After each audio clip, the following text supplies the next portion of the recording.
शंकरपाळी म्हटली की भरपूर पदर सुटलेली आणि अगदी बिस्किटांसारखी खुसखुशीत तोंडात टाकताच विरघळणारी ती झाली पाहिजे. त्यासाठीच अगदी कोणालाही जमेल इतक्या सोप्या पद्धतीने आज मी तुम्हाला शंकरपाळी दाखवणार आहे, तेही गव्हाच्या पिठापासून. या शंकरपाळीला बघा किती भरपूर असे पदर सुटलेले आहेत. अगदी खुसखुशीत या शंकरपाळ्या तयार होतात.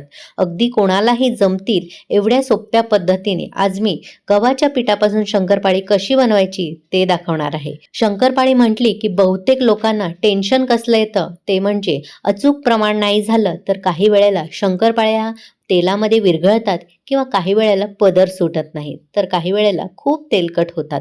त्यामुळे अगदी अचूक प्रमाण आणि सोपं प्रमाण मी तुम्हाला सांगणार आहे, ज्यामुळे कधीही तुमची शंकरपाळी बिघडणार नाही. आणि त्यातही आज आपण पौष्टिक म्हणजे गव्हाच्या पिठापासून शंकरपाळी कशी बनवायची आणि तीही इतकी खुसखुशीत ते बघणार आहोत.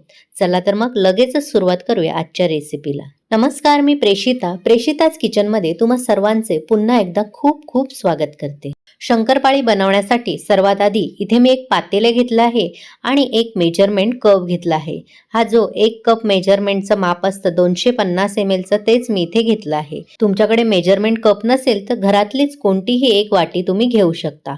आता या कपने 1 कप भरून इथे मी साखर घेतली आहे. बहुतेक वेळेला मैद्याच्या जेव्हा शंकरपाळ्या करतात तेव्हा त्यामध्ये कडकडीत तुपाचं मोहन घातलं जातं, पण तसं जर केलं तर काही वेळेस तुपाचं मोहन चुकू शकतं आणि शंकरपाळ्या आपल्या खुसखुशीत न होता तेलात विरघळू शकतात. त्यामुळे आज आपण पाण्यामध्ये ही साखर विरघळवून घेणार आहोत. 1 कप साखर घेतलेली, त्यासाठीच 1 कप आपल्याला इथे पाणी घालायचं आहे. आता ह्यामध्येच 1 कप भरून आपल्याला वितळवलेलं साजूक तूप घालायचं आहे. साजूक तूप नसेल घालायचं, तुम्ही डालडा सुद्धा इथे वितळवून घालू शकता. प्रमाण बघा किती आपण सोपं घेतलेलं आहे. एका भांड्यामध्ये 1 कप साखर, 1 कप पाणी आणि 1 कप वितळवलेलं तूप घालायचं आहे. अगदी कोणाच्याही लक्षात राहील एवढं सोपं प्रमाण मी तुम्हाला इथे सांगितलेलं आहे. बहुतेक वेळेला आपण वजनी किंवा किलोमध्ये प्रमाण घ्यायला गेलं तर गोंधळायला होतं. त्यामुळे आज मी अगदी तुम्हाला सोपी पद्धत आणि सोपं प्रमाण सांगणार आहे. आता हे भांडं आपल्याला गॅसवर ठेवायचं आहे आणि मंद आचेवर फक्त ह्यामधली साखर विरघळेपर्यंत आपल्याला एकजीव करून घ्यायचं आहे.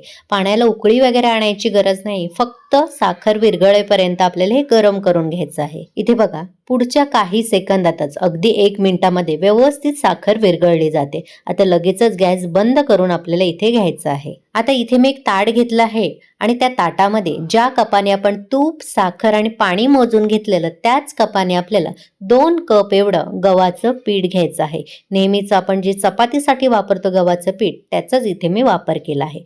सुरुवातीला आपण 2 कप घ्यायचं आहे आणि नंतर लागलंच तर यामध्ये आपण पीठ घालू. आता ह्यामध्ये अगदी किंचित आपल्याला मीठ घालायचं आहे. गोडाचा पदार्थ असला तरी थोडंसं मीठ पाहिजे, म्हणजे चव आणखीनच वाढली जाते. आणि अगदी छोटा अर्धा चमचा भरून यामध्ये वेलची पूड घालायची, म्हणजे छान स्वाद येतो. आता या गव्हाच्या पिठामध्ये ही वेलची पूड आणि मीठ व्यवस्थित आपल्याला आधी एकजीव करून घ्यायचं आहे.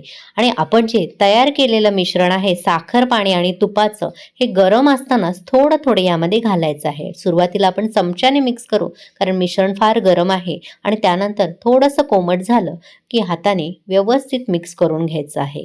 थोडं थोडं मिश्रण घालायचं, फार एकदाच घालायचं नाही, आपल्याला लागेल तसं घालायचं आहे.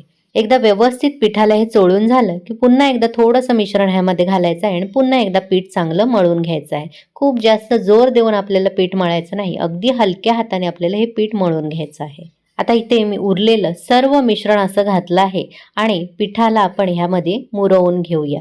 किती पीठ लागतंय, किती पातळ होतंय ते आता आपल्याला इथे बघायचं आहे. कधी कधी काय होतं, गव्हाचं पीठ काही वेळेला पाणी जास्त शोषून घेतं, तर काही गव्हाचं पीठ कमी पाणी शोषून घेतं.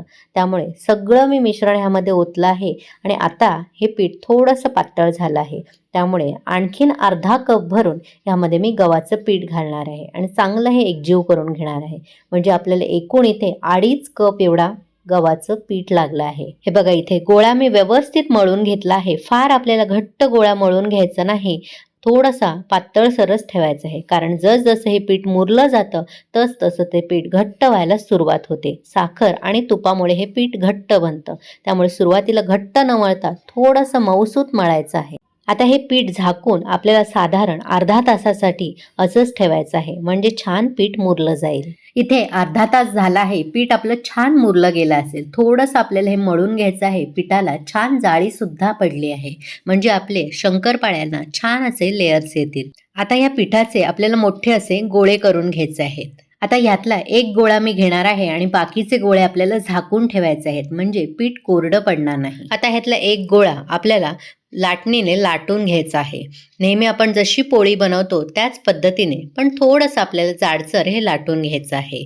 आज मी तुम्हाला शंकरपाळ्यांना छान पदर सुटण्यासाठी एक ट्रिक सांगणार आहे, ज्यामुळे भरपूर अगदी खारीसारखे लेयर्स येतात शंकरपाळीला आणि शंकरपाळी छान खुसखुशीत तयार होते. इथे बघू शकता आपण अगदी सर्व माप अचूक घेतलेली, त्यामुळे खूप जास्त क्रॅक्स गेले नाहीत पिठाला आणि आपली पोळी सहज आपल्याला लाटता येते. अशी मध्यम जाडीची पोळी लाटून झाली की हे बघा, असं फोल्ड करून घ्यायचं आहे आपल्याला दोन्ही बाजूनी आणि तिसरी बाजू आहे ती अर्ध्यापेक्षा जास्त फोल्ड करून घ्यायची आणि त्याच्यावर उरलेली बाजू ठेवायची, म्हणजे एखादा आपण पॉकेट तयार करतो त्याप्रमाणे आपल्याला तयार करून घ्यायचं आहे आणि लाटणीने आपल्याला हलक्या हाताने हे लाटून घ्यायचं आहे. असं केल्यामुळे आपल्या शंकरपाळीला भरपूर असे पदर सुटतात. शक्यतो चौकोनी लाटायचं, म्हणजे आपल्याला शंकरपाळ्या कापायला बरं पडेल. इथे अशी मध्यम जाडीची मी पोळी लाटून घेतली आहे. आता साईडच्या कडा आहेत ते सुरीने आपल्याला कापून घ्यायचे आहेत, म्हणजे चौकोनी आकार छान तयार होईल. आता हव्या त्या आकारामध्ये तुम्ही शंकरपाळ्या कापून घेऊ शकता. मी इथे 1-1 इंचाची अशी पट्टी कापून घेत आहे आणि मग त्याचे चौकोनी तुकडे करून घेणार आहे. तुम्ही डायमंड शेपमध्ये शंकरपाळी कापलीत तरी देखील चालेल, पण शंकरपाळी कापताना शक्यतो सुरीचा वापर करा. जर कातणीने तुम्ही शंकरपाळी कापलीत तर मात्र तेवढेसे पदर सुटले जात नाहीत. त्यामुळे शंकरपाळी कापताना शक्यतो सुरीचा वापर करून कापावी. इथे बघू शकता तुम्ही एवढ्या जाडीची मी शंकरपाळी ठेवली आहे.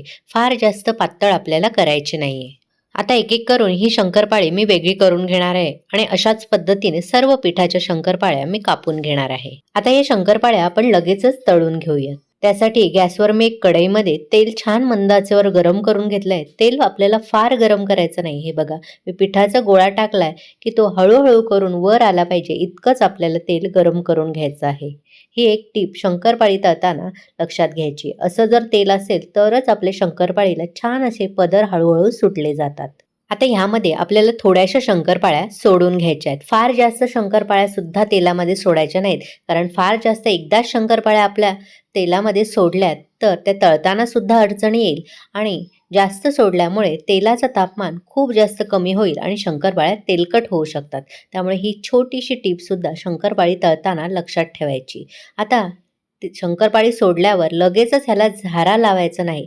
एखाद मिनटं थांबायचं. शंकरपाळी अशा हळूहळू वर यायला सुरुवात होते तरंगून, त्यानंतरच आपल्याला ह्यामध्ये झारा लावायचा आहे. आणखी एक महत्त्वाची टीप म्हणजे शंकरपाळी तळताना सुरुवातीपासून शेवटपर्यंत आपल्याला गॅसची आच ही मंदच ठेवायची आहे.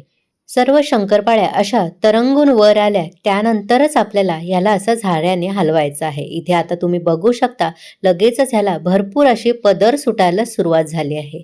त्यामुळे सुरुवातीला एखाद मिनिट आपल्याला ह्याला अजिबात झारा लावायचा नाही. तो वेळ असतो तो शंकरपाळ्यांच्या पदर सुटण्याचा वेळ असतो. त्याला शिजायला आणि पदर सुटायला वेळ हवा असतो, त्यामुळे सुरुवातीला अजिबात झारा लावायचा नाही. हे बघा किती छान असे सुंदर शंकरपाळ्याला पदर सुटायला सुरुवात झाली आहे. आता मंद आचेवरच आपल्याला ह्याला हलकासा सोनेरी तपकिरी रंग येईपर्यंत तळून घ्यायचे आहेत. सतत असं मध्ये मध्ये परतवून घ्यायचं आहे. फार जास्त सुद्धा झारा लावायचा नाही, नाहीतर शंकरपाळ्या तुटू शकतात. त्याला जे आलेले पदर आहेत ते तेलामध्ये सुटू शकतात. त्यामुळे हलक्या हाताने असा सोनेरी रंग येईपर्यंत आपल्याला छान मंद आचेवर शंकरपाळी तळून घ्यायची आहे. काही मिनिटांनी इथे बघू शकता मंद आचेवर असा छान तपकिरी रंग ह्याला आला आहे आणि पदर सुद्धा प्रत्येक शंकरपाळीला छान सुटले गेले आहेत. असा रंग आला की लगेचच आपल्याला शंकरपाळी काढून घ्यायची आहे. यापेक्षा जास्त आपल्याला गडद शंकरपाळी करायची नाही, कारण ही शंकरपाळी आता गरम असते आणि 2-3 मिनिटं अजून ती गरम असल्यामुळे शिजण्याची प्रक्रिया चालू असते. त्यामुळे थोडासा रंग बदलला जातो, आणखीन डार्क होऊ शकतो. इथे आता लगेचच मी शंकरपाळी काढून घेणार आहे. शंकरपाळी तळताना सुद्धा घाई करायची नाही. अजिबात गॅस मध्यम किंवा मोठा करायचा नाही. त्यामुळे शंकरपाळ्या व्यवस्थित शिजणार तर नाही, पदर सुद्धा सुटणार नाहीत आणि शंकरपाळीला छान रंगसुद्धा येणार नाही. त्यामुळे थोडा संयम बाळगायचा असतो शंकरपाळी तळताना किंवा दिवाळीचा कोणताही फराळ करताना. इथे मी शंकरपाळ्यांची पहिली बॅच तळून घेतली आहे आणि तुम्ही बघू शकता शंकरपाळ्यांना किती सुंदर असे पदर सुटले आहेत. आणि तेवढीच खुसखुशीत आणि सुंदर सोनेरी रंगाची शंकरपाळी आपली तयार झाली आहे. पूर्णपणे तेल निथळवून घ्यायचं आणि त्यानंतरच आपल्याला ही शंकरपाळी एका ताटामध्ये काढून घ्यायची आहे. अशाच पद्धतीने सर्व शंकरपाळ्या इथे मी तळून घेणार आहे. तुम्हाला माझी ही आजची गव्हाच्या पिठापासून भरपूर पदर सुटलेली शंकरपाळी करण्याची रेसिपी कशी वाटली, आवडली असेल तर एक लाईक करा, शेअर करा आणि प्रेषिताच किचनला सबस्क्राईब केलं नसेल तर लगेचच सबस्क्राईब करा. सोबतच नोटिफिकेशनचं ऑलचं बटन दाबा, जेणेकरून माझ्या अशाच सर्व रेसिपी तुम्हाला लगेचच पाहता येतील. दुसरी बॅच सुद्धा शंकरपाळीची मी तळून घेतली आहे. रंग सुद्धा सोनेरी आला आहे आणि तुम्ही एक निरीक्षण केलं असेल, अजिबात कोणतीही शंकरपाळी आपली तेलामध्ये विरघळली नाही किंवा त्याचे पदर सुटलेले नाहीत. आपण अचूक प्रमाणात सोप्या पद्धतीने शंकरपाळी बनवलेली, त्यामुळे अशा पद्धतीने नक्की तुम्ही या दिवाळीमध्ये शंकरपाळी करून बघा.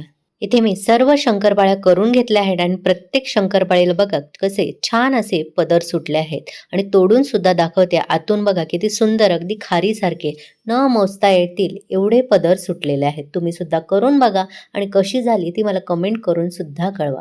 एवढी मस्त खुसखुशीत शंकरपाळे हे बघा बोटाने सुद्धा तोडता येते. चला तर मग पुन्हा भेटू अशाच मस्त स्वादिष्ट भरपूर टिप्स आणि अचूक प्रमाण असलेल्या रेसिपीसह. धन्यवाद.